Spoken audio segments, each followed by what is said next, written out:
take you to Parliament. Chairperson of the Privileges Committee, Adwoa Safo, says it's a constitutional imperative for the seat of Domu Kwabena MP Adwoa Safo to be declared vacant once she failed to appear before the Privileges Committee. Speaking exclusively to Joy News, the Bekwai MP, who is also the first Deputy Speaker, explained that the vacancy is automatic once the MP, of course, upon several opportunities afforded to her, failed to appear before the Privileges Committee to explain why she was absent for more than 15 consecutive sittings. Cut the 97.3. All the matters in which a member shall vacate, it's automatic. Parliament is dissolved automatically. Your person is elected speaker, it's automatic. If you're absent for 15 days, it's automatic. If you're expelled, in that case, a process I've gone through, you've gone through a process, gotten to the end. So if any circumstances arise in which you're disqualified, it's automatic. So I think that in many respects, or in all respects, in the words of the Constitution are clear. A member shall vacate his seat. A member shall vacate his seat. It is in mandatory terms. If you vacate your seat, if these three things happen together, absent for 15 days or more, without permission from Mr. Speaker, and no reasonable explanation. So once these three things happen, automatically you shall vacate your seat. That is the law. It's not the chairman of the committee saying so. It is not for the committee to say so. It is what the Constitution says. And same has been affirmed in the decision of Adwoa Safo and Attorney. And already, we understand that the minority in Parliament is fighting this off. Joining me now in the studio, this Adwoa Safo, our parliamentary correspondent, monitoring the events for us. Adwoa, quite a hectic time for the Privileges Committee. It's not usual, isn't it, when the Speaker refers a matter to this committee? Most often, you see them having a unified front. Where lies the division at this point? Indeed, it's been a long time since a referral was made to the Privileges Committee bordering on absentee MPs. So the sticking point now is Adwoa Safo. The committee do not agree on what to do with Honorable Kennedy Japan and Honorable Henry Cote. But by majority decision, the committee has voted that those two MPs be pardoned because the explanation they offered on why they were not present for 15 consecutive sittings, according to the majority members of the committee, is reasonable. So when they present a committee, they'll be asking them to pardon them. But on Adwoa Safo, yesterday, we know ABA Fuseni had held a press conference. He's a member of the Privileges Committee and said that the MP was not offered hearing. So how can the committee go ahead and make judgment on her? The committee chairman, Jose Usu, I've been speaking to him, has been explaining that the reason why Adwoa Safo must vacate her seat is because they afforded her several opportunities to explain why she should not lose her seat. She did not make any of it. You can listen. It is the responsibility, the onus is on the honorable member to offer an explanation. The words of the Constitution are clear. If you're absent for 15 sittings, you did not seek permission from Mr. Speaker to be absent, then you should vacate your seat unless you give an explanation to the Committee on Privileges to their satisfaction that your explanation is reasonable. So first is that the responsibility is on the honorable member who has been absent for 15 days without permission from Mr. Speaker. In the case of the three members of Parliament, the Speaker looked through the record and determined that these people have been absent for 15 days or more. And then they did not seek permission from me. So those two facts have been established before Mr. Speaker referred them to the committee. So the only thing left was for them to come and offer any explanation to the committee. Honorable Adwoa Safo failed to appear or refused to appear. and refused to use all the facilities available. We set up a Zoom meeting and we sent through the notices that if she chooses to speak to us by Zoom, this is the link. We used all the rules which, the procedure which Parliament says we should use to reach her. We went beyond that procedure and advertised at places where we know she's active at, on social media, on Parliament handle, on social media.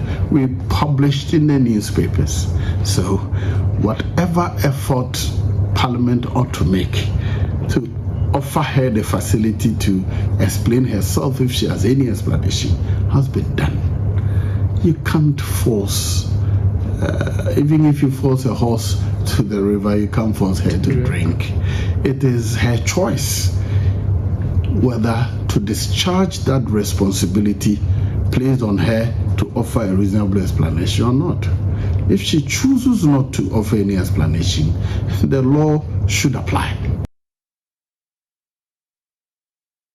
The first Deputy Speaker, what's the side of the minority? We understand that they disagree with Joyce on this. They disagree completely. What they are saying is that you cannot be sure that the MP received the summons. We know that the committee used the MP's contacts that is available to Parliament, the email addresses, the phone numbers. They use all of that to try and reach her. They've still not been able to do so.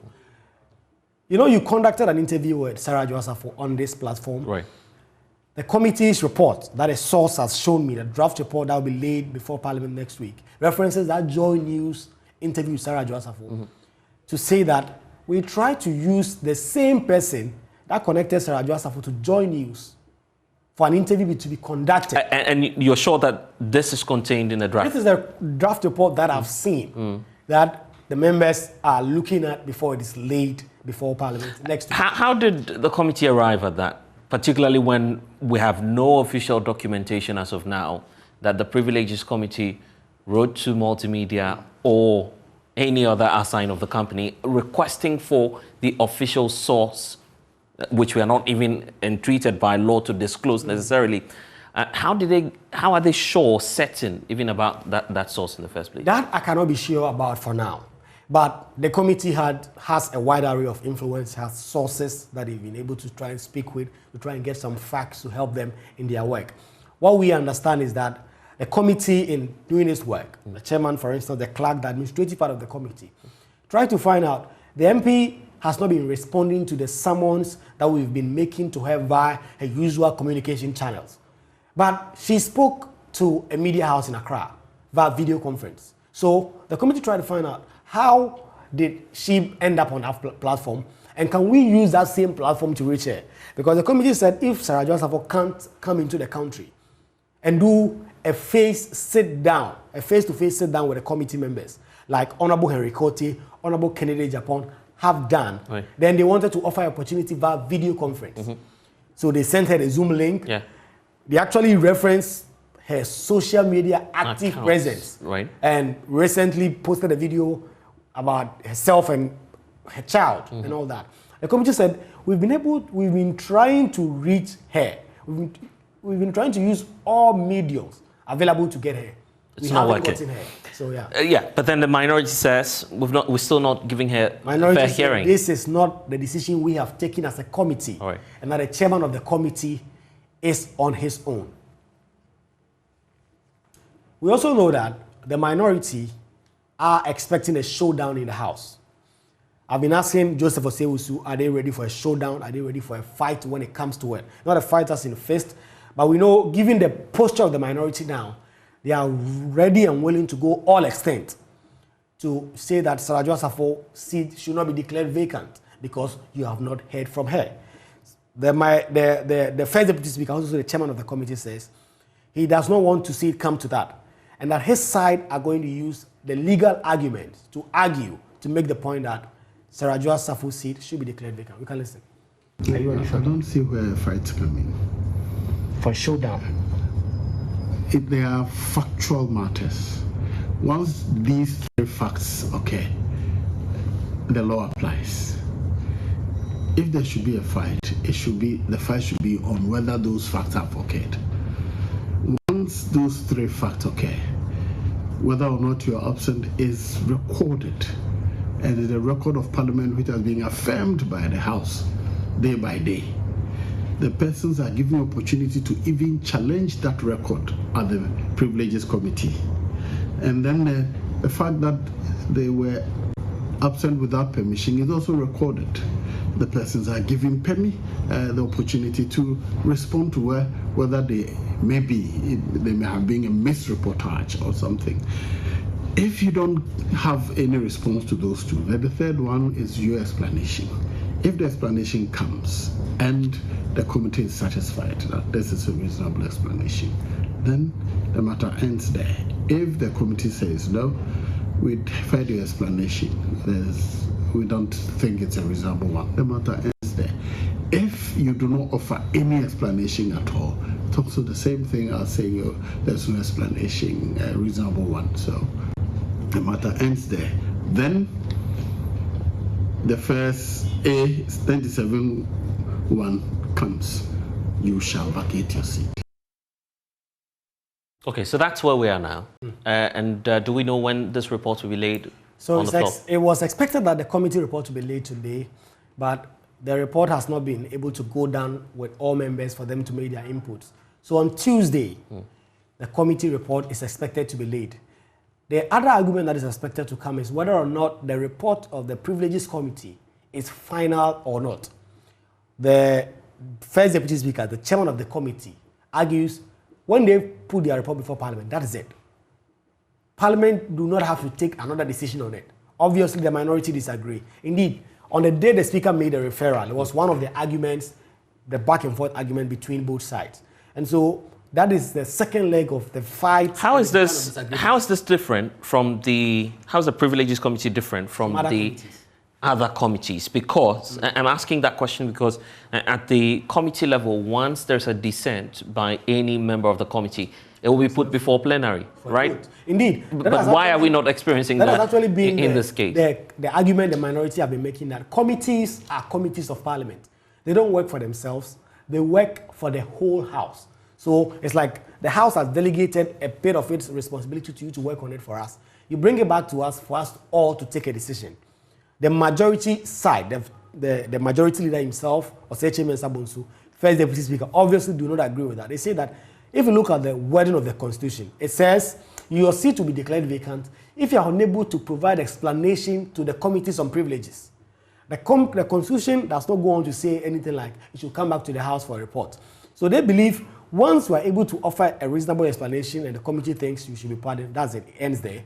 Once you are unable to offer explanation, either because you didn't show up or explanation wasn't reasonable to the committee, then the committee can take consequent decisions. And so he actually says he expects that when a report is laid in Parliament officially, that will mean that the Parliament has informed them about this decision. Then the Clerk of Parliament would have to act. So we can listen where Joe Wise talks about their decision being final decision.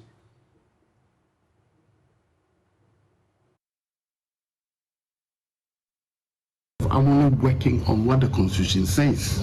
The Constitution does not give a decision to Parliament, to the best of my knowledge. And indeed, my view is affirmed in the decision by the Kokwasai case given by the Court of Appeal. So there's a judicial pronouncement on the particular constitutional provision. So I think it's a settled case that when the matter is referred to the Privileges Committee, the Privileges Committee reports to the House that the person has appeared or has not appeared. He has offered an explanation which the committee finds reasonable. That should end the matter, in my view. And indeed, it is in accord with what the judicial pronouncement is. So would the clerk have to wait for the report to be laid before he can act? Oh, yes, because until the information is given to the House, the process has not concluded. It's still at the committee, so the information will go to the House so that there will be official record that the committee finds this explanation not reasonable or that there was no explanation and therefore the law kicks in. Quickly, what are we to expect in the coming days? So it's expected to be a showdown. Both sides are expected to make their viewpoints very forceful in terms of why exactly Sarah Adwoa Safo's seat should be declared vacant or not. A lot of people are frozen at this point. They are confused as to why the NDC, which will probably stand to gain if Sarah Adwoa Safo's seat is declared vacant, is defending Sarah Adwoa Safo when her own party thinks that her seat should be declared vacant. So in the coming days, it will be interesting to see whether or not the seat will be declared vacant, whether the clerk will inform the Electoral Commission that there's a vacant seat in Parliament for a by-election to happen. And if there's a by-election, does the NDC think they stand a chance to win, to make them a majority in the House? This will be interesting questions that will be answered in the coming weeks. Blessed. All right then, quick question to our parliamentary correspondent.